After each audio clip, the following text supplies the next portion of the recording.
Hello, everyone, and welcome back to the Calvin Tobin Show. I am your host, Calvin Tobin. Today we have a lot to talk about, so let's get right into it. All right, as what it appears to be is Cleveland is still not looking so hot because Baker Mayfield is still continuing to hope to get traded from the Browns since Deshaun Watson has joined the team, and Deshaun Watson's off the field issues still continues to go on longer and longer and longer.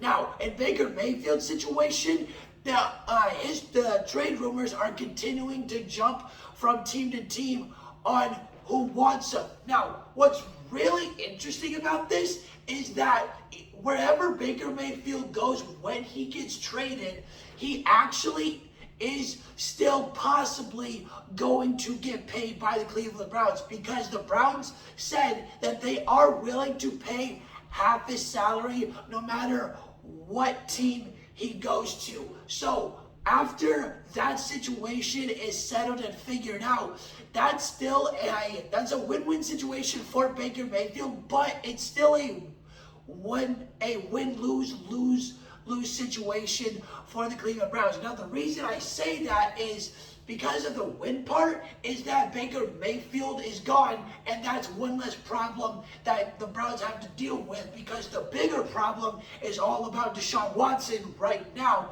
But his situation did get better, and how it got better is his attorney announced saying that 20 of his 24 lawsuits have been completely dropped, which to me, that completely clarified and proved that that was just a money grab between 20 of those women.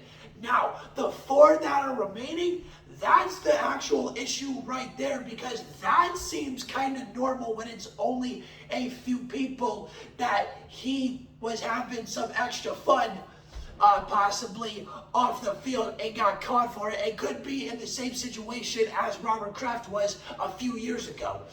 Now, that's how Deshaun Watson situation has gotten resolved just a little bit, but there's still a good chance that both of these veteran QBs will not start or play by the time the season starts, because Baker Mayfield will be gone and Deshaun Watson situation has still yet to be resolved. But here's the really interesting thing about what Cleveland has right now. Let's say that there's no situation going on right now, no problems, no issues whatsoever. I think that the Cleveland Browns have a first of something that we could be seeing in the near future in about 5 to 10 years. And what that is I'm calling it a dual QB situation, not a dual threat single QB where it's two all-star players in the same position, because talent is getting better and better as the years go on, and there's going to be a point to where everybody's a first string talent, and there's no such a second string talent anymore. And I think Cleveland has that for the first of what we could be seeing in the future, of where they can use both of them to their maximum talent at situations when they need them. So, like, if Deshaun Watson's better in the red zone and Baker Mayfield is better at driving up the field, then they can flip out QBs as it goes on. And who knows, that could be the running backs, that could be the wide receivers, and that could be continuous situations as time goes on. But we all know that Baker Mayfield is about to leave, and Deshaun Watson is going to be the starting QB potentially if the situation gets resolved before the season starts, because it seems like that if the situation doesn't get resolved for Deshaun, he could be suspended indefinitely. And Deshaun Watson is hoping that his attorney, the NFL and or Cleveland, can help him out in this situation, because who knows? Because this could be a similar situation like the Amber Heard trial, where just some women are falsely accused. Every single one of these women are falsely accusing him, whether it's 4 women, whether it's 24, or whether it's 66 women. Like, either way, like, this ain't a small issue, but it could be a huge false accusation because them being women, we are just automatically believing them. But it could be a huge turn for that because of Amber Heard falsely accusing Johnny Depp of defamation.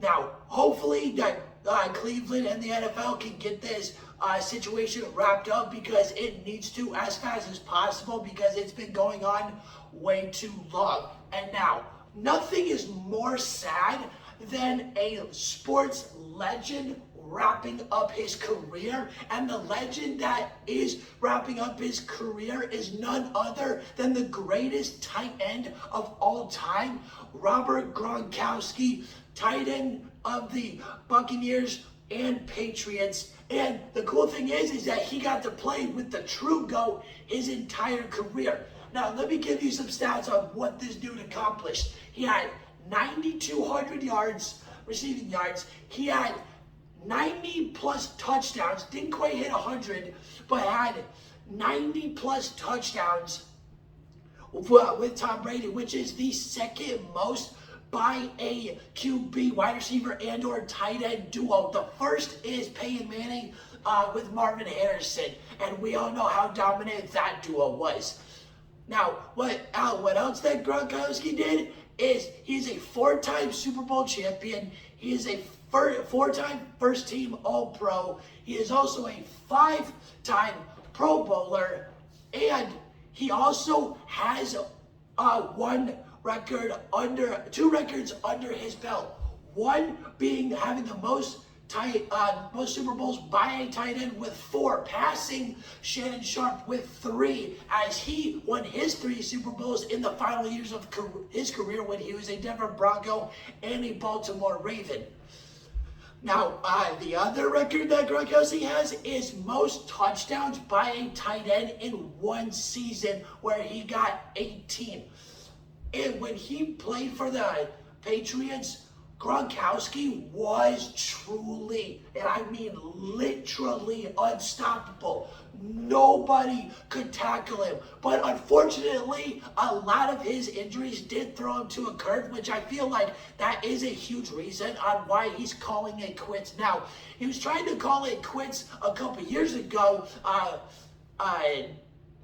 based on what was going on, his situation then, and he was about to get traded to the Detroit Lions. I don't know if you guys know that story, but it's pretty funny that he lied and got out of getting traded to Detroit. Such savagery right there.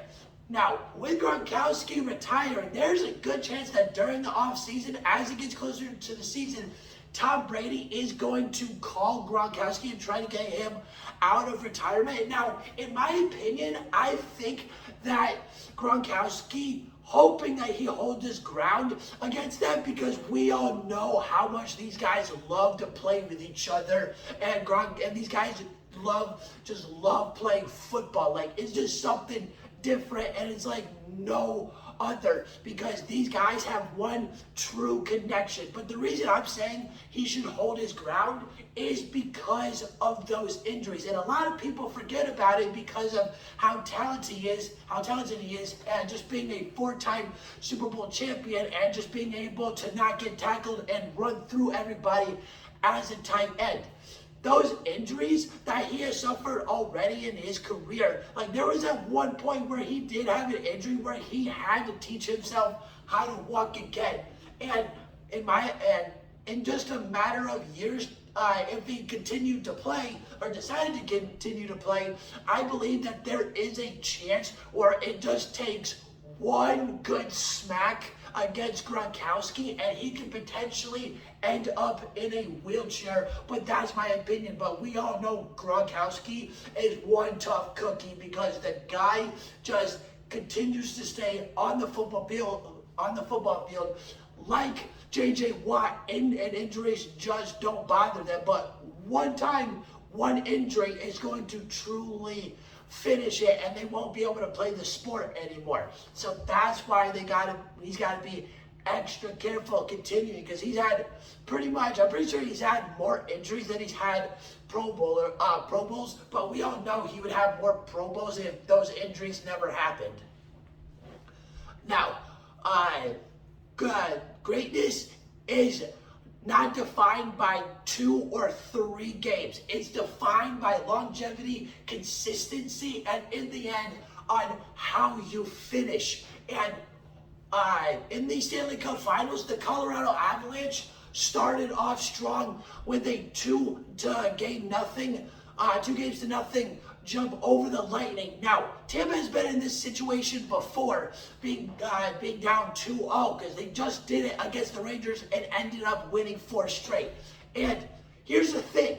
This is going to be a great series. Going to go 6 or 7 games, because in game 1, if Vasilevsky didn't allow those 3 goals, but at the same time, if that defense did have been stepped up, that wouldn't have happened, because other than those 3 goals in the first period, Vasilevsky didn't allow a goal for the rest of the game. And we were excluding just all 3 of those goals. Tampa wins 3-0, and Tampa would be up 2-1 right now on Colorado. Guys, in game 2, that was the ultimate fluke for the Tampa Bay Lightning, losing 7-0, where defense, talent, performance, speed, stamina, and what they're known to be just completely went out the window. But here's the thing: Colorado is still a very talented team, and especially in the Stanley Cup Finals, this is not a situation where you can even slip at the slightest bit, or you are going to pay severely, like the Lightning did in Game 2. Now, in Game 3, the Lightning paid them right back, whipping them 6-2, where everything was clicking on all cylinders for Tampa: faster, stronger, and better defending. And the score ends up being 6-2. For Tampa, but other than performance and being able to keep up with Colorado, let alone that, because we all know what happened there. But with Tampa, there was a huge issue other than the performance effect, and that is the altitude going from Tampa to Colorado. It's much harder from going bottom to top than top to bottom, and that does go for a lot of other things as well. But especially in this situation, it's very hard, because they're going up 8,000 feet above sea level, and it's very hard to breathe up there within the first few days that you're there, because if you're not used to that and you're used to just sea level like it is in Florida, it's going to be a huge difference maker, because it's so much harder to breathe, and that can have a huge effect on how you're able to play your game.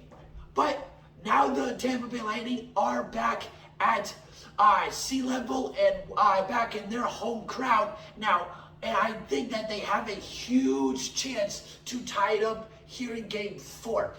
Now, for Colorado, their defender just won their young defensive star just won the Norris Trophy winner, Cale Makar. He got 28 goals, 56 assists, and 86 total points. And he set a record for set a franchise record for most goals by a defenseman and points. And he got 28 goals and 86 points. And the dude is only in year 3 and is already looking like one of the best defensemen in the entire league already. Cale Makar is truly a special player, because the fact that he's already a Norris Trophy winner in year 3 shows a lot. And Wayne Gretzky has said this himself, that he is the closest thing to Bobby Orr. To me, he's already 10 times better than Bobby Orr, only because of the generation that these guys were in.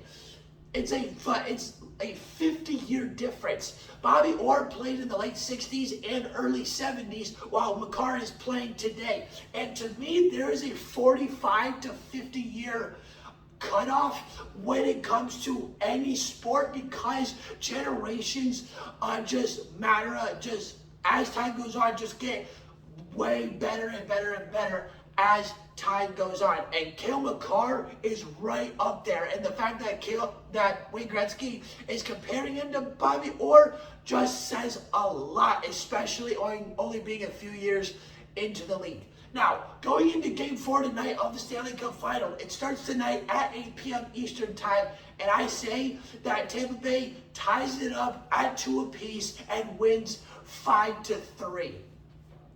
Now, also, when it comes to greatness, Shohei Ohtani is just a different breed, and how many times do we gotta say this but before we stop getting surprised at what Shohei Ohtani has done in this entire league so far in his career. And last night, he did everything in his power to keep the Angels in this game. And what happened it was the Kansas City Royals versus the Los Angeles Angels, and they were going run for run after the fourth inning started, because that's when the Angels finally scored and were able to get on the scoreboard. But they didn't really start scoring until the bottom of the sixth, when Shohei Ohtani got it closer, because it was 6-2 at one point, and then Shohei Ohtani just obliterates the ball and hits a 3-run bomb to make it 6-5, and then we go all the way down to the bottom of the ninth, where it's 10-7 with Shohei Ohtani up at bat again with 2 runners on base, and he hits another bomb to tie it to go into extra innings. But unfortunately, the Angels ended up losing again, and they lose the series to the Kansas City Royals, but they still have one more game to play, and they end up losing 12-11, and Carlos Santana and Bobby Witt are the ones that were completely dominant for the Royals in Game 2 of this series, as they combined for a total of 3 home runs and 9 RBIs. But Shohei Ohtani had 8 himself, and surprisingly, that wasn't enough. But the Angels need to get this pitching situation figured out, because they are allowing more runs than they should. This team is way too talented, and they need to get their pitching back on board. Now, let's see if the Kansas City Royals can sweep them, because, like I said, Bobby Witt and Carlos Santana were the dominant ones of Game 2, while in Game 1, Kansas City in general dominated, as 4 players got a total of 6 RBIs, and 3 players hit a home run to beat the Angels 6-2 in Game 1. Now let's see if they can sweep them and continue their winning streak. But can the Angels get back to where they were? Because so far, the beginning of the summer, the first month of the summer in June, it has been their absolute kryptonite, and they've only won a few times this month, and the rest are losses. The Angels are in a bad situation right now, and in my opinion, I say they fired Joe Maddon too quickly. Yes, I get that they lost 12 in a row when they fired him, and ended up losing 14 in a row after that, but the Angels are way too talented, and they're just in a bad slump right now, and they didn't need to fire Joe Maddon, because that could make them fall into a deeper hole for the rest of the season on what they could have been for letting Joe Maddon go. All right, that's the end of the Calvin Tobin Show. Please subscribe to my channel at Calvin Tobin Show so you don't miss out on any sports media. And please follow me on Instagram at Calvin Tobin Show so you don't miss out on any sports news whatsoever. And I'm out.